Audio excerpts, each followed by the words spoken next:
soar up to the sky.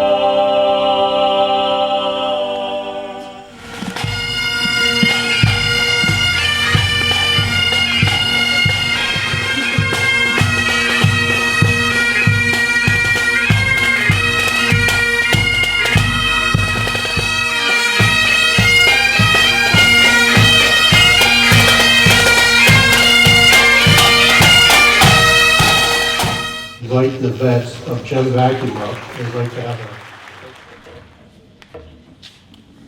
I'm always decorating.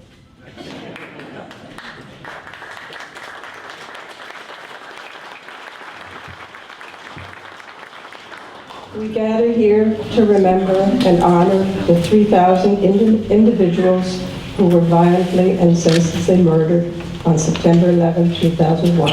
I hope this memorial will remind those who visit here of the power of the human spirit in the face of adversity.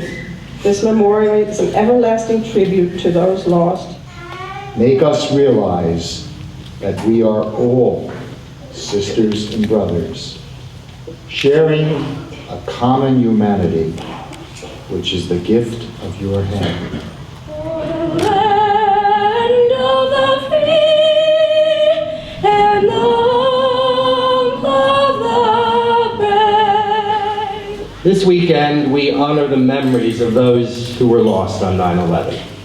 We also honor the brave first responders to the horrific acts of a decade ago. And we recall the tremendous heroism and self-sacrifice of so many in New York, at the Pentagon, and on an airplane over Western Pennsylvania. I think September 11th showed the greatness of the United States. Immediately, our public safety personnel, our police, our fire, ambulance, EMS, they sprung into action from all across the region. Only then can we make this memorial park live as more than just a memory of the past, but as an inspiration of the future. We owe that much to those who have gone before and those who are still to come. God bless the United States of America. We should never forget, but today I tell you, we must always remember. And this is what we must remember. We should never forget the events of September 11, but we must always remember the men of Ladder Company 3. We should never forget, but we must always remember civilian employees of the Port Authority. We must always remember these men running into towering infernos. We must always remember these men choosing near certain death to save the lives of others. We must remember these men.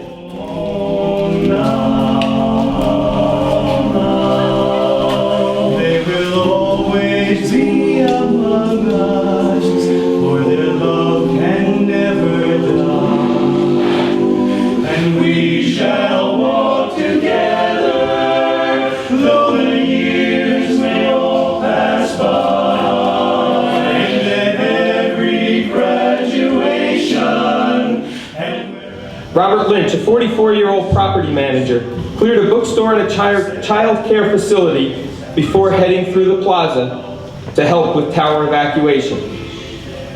He died when the second tower collapsed. Gentlemen, I thank my God every time I remember you.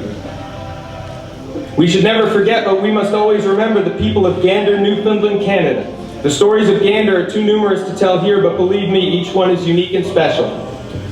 We must remember what happened in Gander. Mayor Elliott, I thank my God every time I remember you. We should never forget, but we must always remember Tom Burnett, Mark Bingham, Jeremy Glick, and Todd Beamer.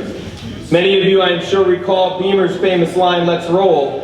Far fewer, though, know the names of the COO of a medical devices company, the rugby player, and the collegiate judo champion who, along with Beamer, risked their own lives to rush the hijackers once they realized their likely plans.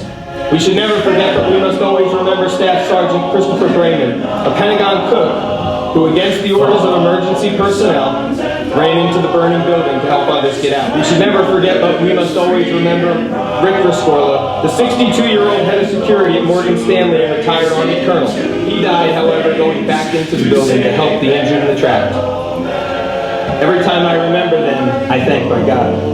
We saw the worst of mankind on September 11, 2001. We should never forget that.